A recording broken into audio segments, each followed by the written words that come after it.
Every year, they cause millions in losses, destroy our ecosystems, and cause fatal accidents.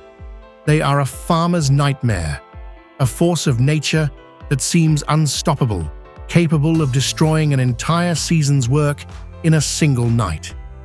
For many, they are a pest that devours crops, a problem that grows unchecked in our fields and is slowly creeping into our cities. In Spain alone, their population may have already exceeded 2 million, double what it was just a few years ago. But what if I told you that this pest is becoming one of the most sought-after delicacies in haute cuisine? That this rural nightmare hides a culinary treasure and a new opportunity for the economy.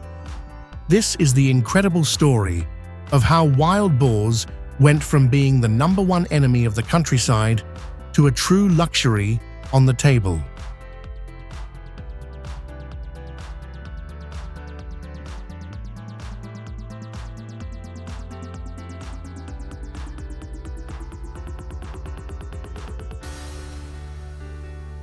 To understand the scale of the problem, we first need to get to know our protagonist, the wild boar, Sus scroffa, a clever, robust animal with an extraordinary ability to adapt. Although it is a native species here in Eurasia, what has happened to it in recent decades is such a brutal biological success story that it has had devastating consequences for us. Its population in Europe has exploded, and it is estimated to have grown by almost 400% in the last 50 years. And why this massive expansion? Well, because of a perfect storm of factors. The progressive abandonment of rural areas has allowed forests and scrubland to reclaim territory, creating a paradise for them. Winters are getting milder, so fewer die, and they breed for longer. But the key to it all is their incredible ability to reproduce and the lack of predators to stand up to them. Apart from the wolf, which sometimes hunts young wild boars, adult wild boars have no natural enemies. Add to that the fact that they eat everything from acorns to your cornfield, and you have the perfect recipe for a silent invasion. And beware, this is not only happening in Spain. In countries such as Argentina, the European wild boar was introduced for hunting and is now an invasive alien species that is displacing local fauna, such as peccaries.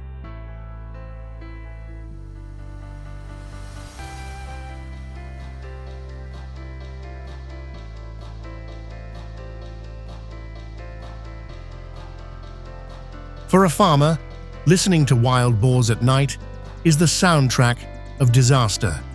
And it's not just that they eat the crop. The real damage comes from how they eat, rooting and plowing the earth with their powerful snouts in search of roots and worms. A cornfield ready for harvest can wake up looking like it has been plowed by a battalion of out-of-control tractors. They eat cereal crops before they germinate, uproot the youngest vines, and damage the roots of centuries-old olive trees. The figures are frightening. In communities such as Valencia, there has been talk of losses due to wild boars exceeding 40 million euros in a single year. Nationwide, it is estimated that more than 1 million hectares of crops suffer damage from wildlife, with wild boars being one of the main culprits. And it's not just the lost harvest. They destroy irrigation systems and fences and leave the soil so disturbed that it becomes vulnerable to erosion. For many families who make their living from the land, this constant pressure is not only an economic blow, it is a direct threat to their way of life.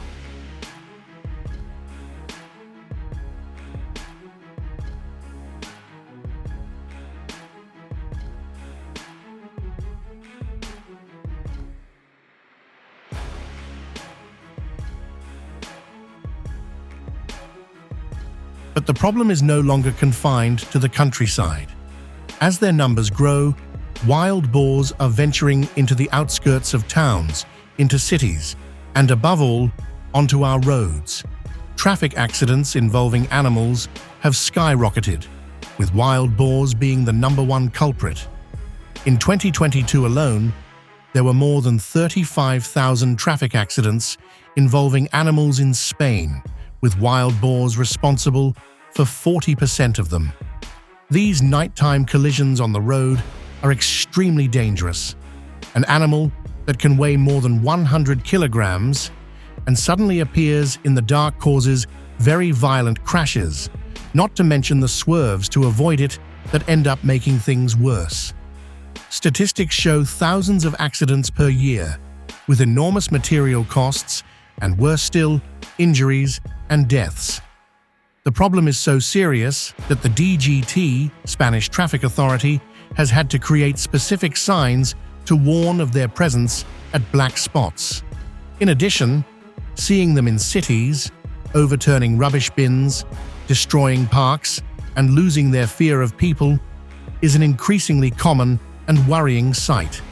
Added to all this is the health risk. They are carriers of diseases such as African swine fever, which could infect livestock and deal a fatal blow to the pig sector.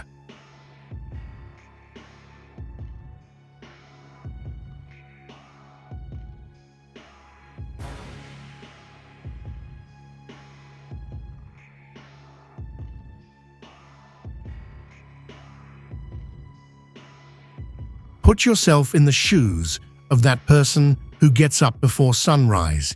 You have invested months of work and thousands of euros in seeds, fertilizer, and diesel fuel. You have tended your land, hoping to reap the fruits of your labor. And then one morning, you arrive at your field and find a devastating scene. The soil is torn up, the plants are broken, and the drip irrigation system is in pieces. A whole season's work, ruined in a few hours. This is the reality for thousands of farmers. A constant and unequal fight against an enemy that acts at night. They try everything. Fences that the wild boars end up breaking or digging under. Electric fences that cost a fortune and require constant maintenance. Ultrasound devices, firecrackers. But the intelligence and stubbornness of these animals seems to know no bounds. The feeling is one of helplessness, of rage that eats away at you inside. It is watching your livelihood being devoured, literally, without being able to do almost anything about it. It is a constant tension, an exhausting night watch. Many farmers feel abandoned, caught between losses and laws that they often feel are insufficient. Their cry is the same everywhere. The problem has gotten out of hand, and real solutions are needed. And it is right here, at this point of desperation, that the story begins to take a turn, and an ancestral practice appears not as a hobby, but as an essential management tool.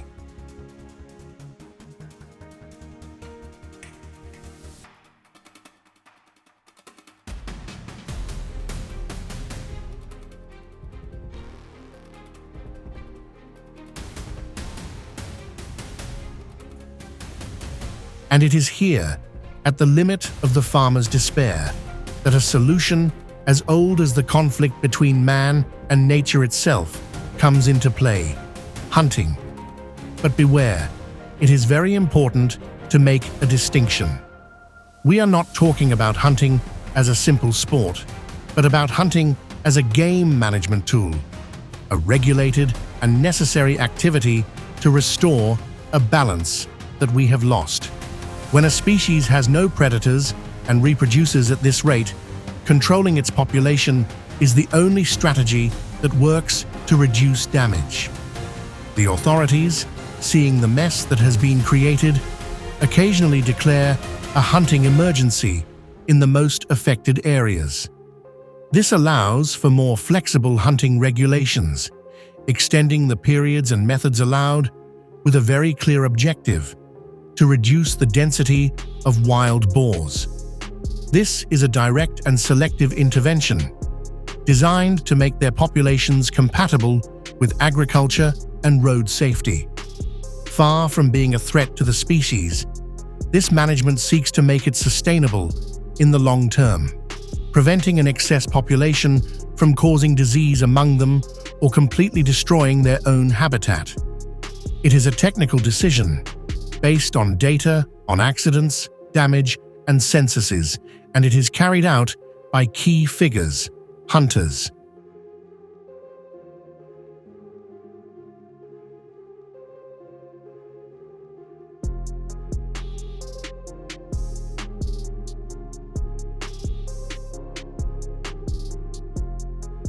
The hunter in charge of this is no amateur. He is an expert who knows the mountains, the habits of wild boars, and the strict rules that regulate his activity. Their work begins long before they pick up their rifle.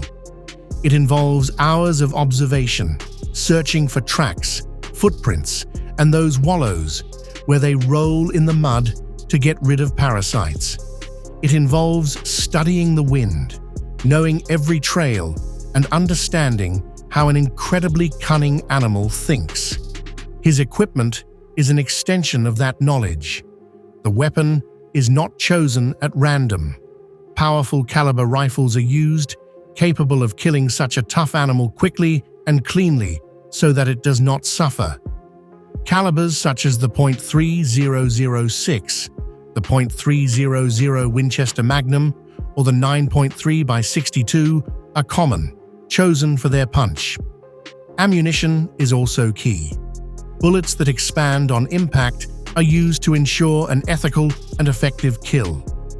In addition, technology has come into play.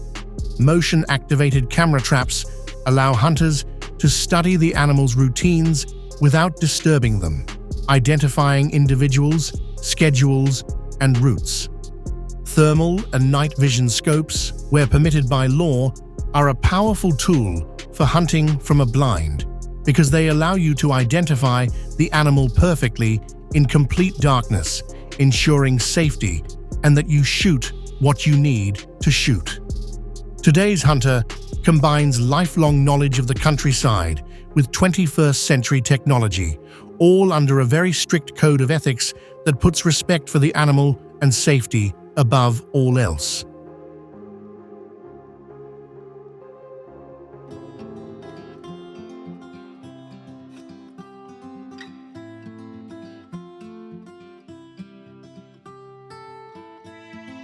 There are several types of wild boar hunting, each adapted to the terrain and traditions, and each a complex game of strategy.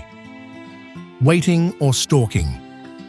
This is perhaps the most solitary and personal type of hunting. The hunter takes up a fixed position, usually high up, near a wild boar trail or feeding area, such as a crop field, and waits. There can be hours of complete stillness and silence, with all 5 senses alert to pick up any noise in the night. A branch breaking, a growl in the distance. It requires infinite patience and nerves of steel. When the animal finally appears, your heart races, but you have to keep a cool head to aim well and take an accurate shot. Waiting in the darkness of the night is the pure essence of wild boar hunting. The hunt and the beating. These are group hunting methods with a long tradition in Spain. The idea is to surround a part of the forest, the mancha, a line of hunters. The puestos is positioned at strategic points to cut off the animal's escape route. Meanwhile, the rejaleros, with their specialized dogs, comb the area to flush the wild boars from their beds and drive them towards the posts. It is a spectacle of sounds and people, steeped in tradition, where the coordination and knowledge of the terrain by the guides and dog handlers is the key to success. The gancho and the batida are similar, but with fewer people. Stalking. This is the most active and physical form of hunting. Here, you are the one who searches for the wild boar on its terrain, moving silently and using the landscape to avoid being seen. The hunter must be an expert at orientation and be in good physical shape, because they can spend hours walking over difficult terrain. always with the wind in their face, so that the wild boar's keen sense of smell does not give them away. It is a duel of cunning between hunter and prey, ending with a long-range shot that requires impeccable technique.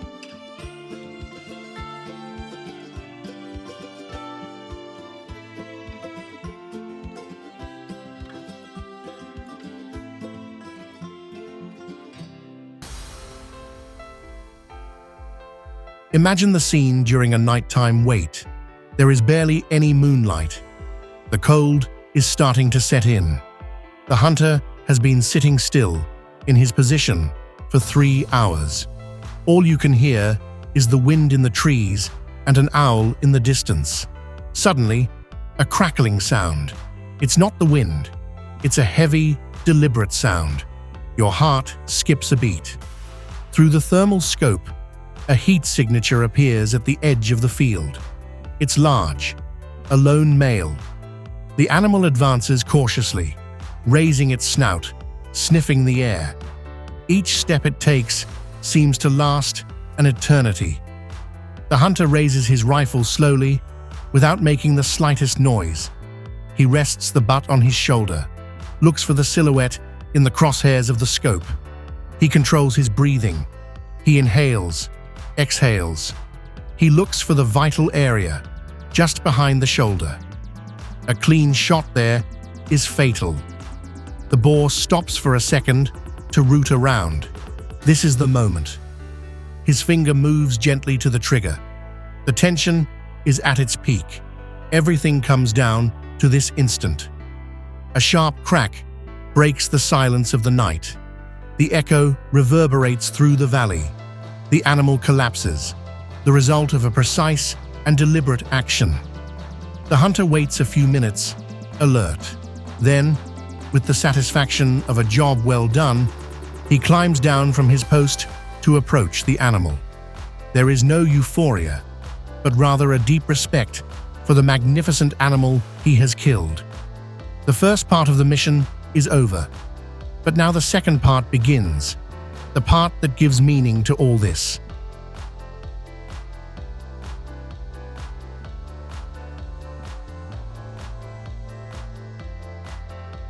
And this is where the story gets really interesting. The animal that until a moment ago was a problem, a pest, is now a resource. The hunted animal is not a trophy. It is the first step in a chain that turns a farmer's nightmare into a treasure for the palate. This meat, obtained through necessary management, is beginning to be seen for what it is, an organic, sustainable product of incredible gastronomic quality. The overabundance of wild boar, which is an ecological and economic problem, becomes the solution, a huge source of game meat. Across Europe, chefs, butchers, and ordinary people are rediscovering the value of this protein. It's a circle that closes. Population control protects crops, and at the same time, generates a product of extremely high value that can give a boost to the economy of these same rural areas. This change in mindset is the key to everything, transforming a conflict into an opportunity.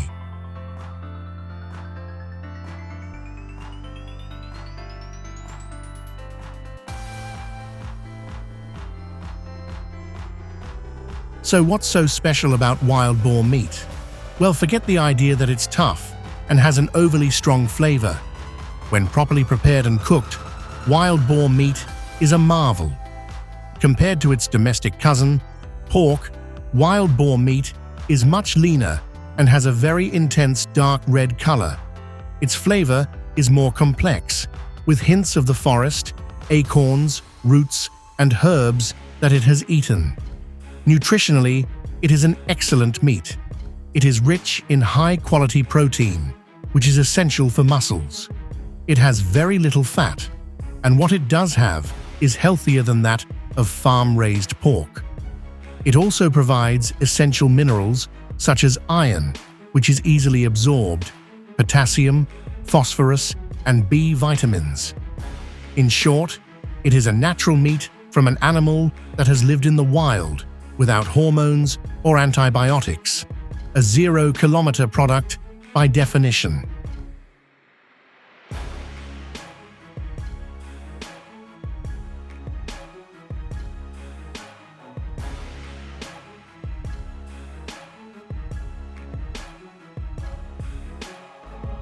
To ensure that all this quality reaches the plate, the process after the hunt is very careful. Immediately after the animal is killed, its entrails are removed in the field. This step is essential to cool the body quickly and prevent bacteria from spoiling the meat. Once the piece arrives at an authorized cutting room, it undergoes a very strict veterinary inspection. This is key to ensuring that it is safe to eat, especially to rule out trichinosis, a parasite that wild boar can carry and that is completely eliminated by testing and cooking the meat thoroughly. Once it passes the checks, the butcher's art begins. The piece is cut into different cuts, each with its own cooking technique. The loin and tenderloin are the most tender and prized cuts, perfect for grilling or roasting. The hind legs, or hams, can be cured as if they were Serrano ham, or deboned for stews. The shoulders and neck are ideal for slow-cooked stews because their connective tissue breaks down and leaves an incredible tenderness. The ribs, marinated and roasted at a low temperature, are addictive. Nothing is thrown away. The trimmings are used to make sausages with a flavor that is in a class of its own. Chorizos, salchichones, butifarras, and all kinds of pâtés that taste of the pure countryside.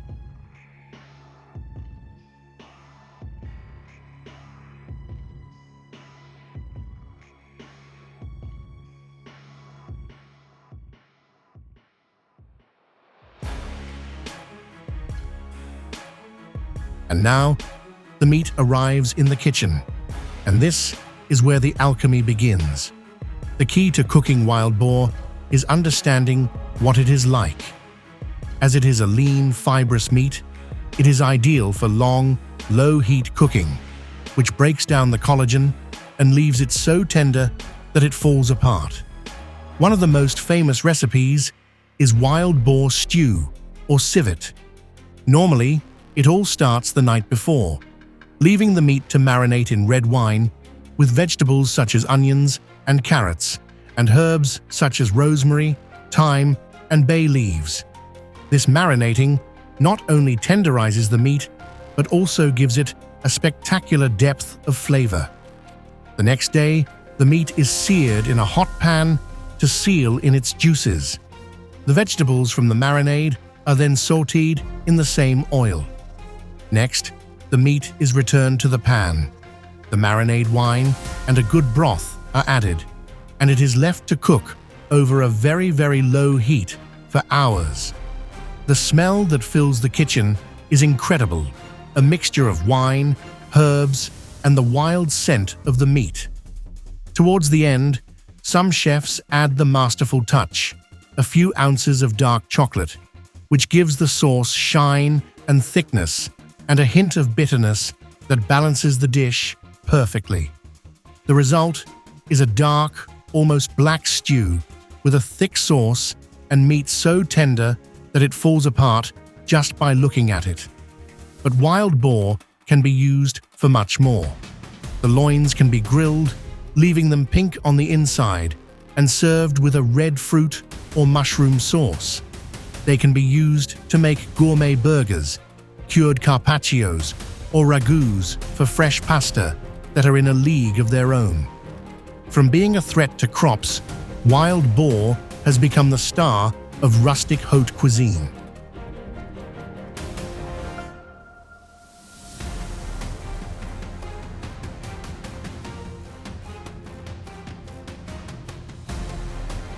This transformation in cuisine is having a real and very positive impact on the rural world. A new value chain is being created that did not exist before. Hunters, who perform a necessary control function, can now legally sell the game they hunt, earning an income that helps cover the costs of their activity. Small local businesses specializing in processing this meat have begun to emerge. They buy the meat, take care of health inspections, cut it up, and distribute it. These businesses create jobs in areas where opportunities are scarce.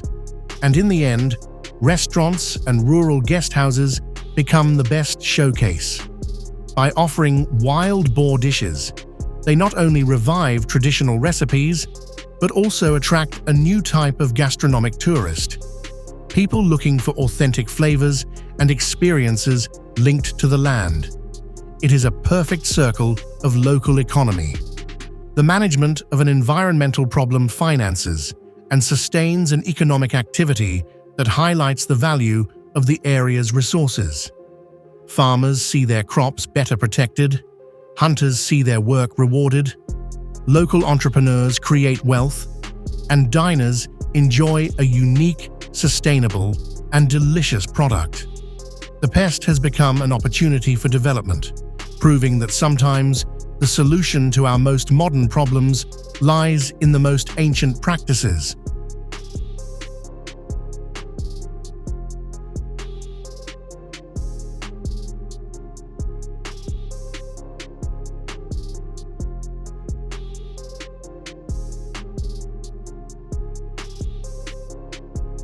The story of the wild boar teaches us a lot about balance, adaptation, and the ability to turn a problem into an opportunity. We have seen how a species that, when left to grow unchecked, threatens agriculture and our safety, can be managed sustainably through hunting, and how that management, in turn, gives life to a first-rate gastronomic resource that is revitalizing rural economies. It is the journey from the nightmare of a ravaged countryside to the pleasure of a dish at a good table. Proof that the relationship between humans and nature does not always have to be a conflict. Sometimes, with ingenuity, respect, and a look back at our traditions, we can find ways to turn our worst enemies into unexpected allies. If you liked this incredible story of transformation and want to continue discovering the secrets and opportunities hidden in the rural world, don't forget to subscribe and click on the bell. It helps us a lot to keep creating content like this. And now, we want to know what you think. After learning about their history, would you try a dish of wild boar? Do you think this is a good solution to the problem of overpopulation? Leave us your comment below. See you in the next video.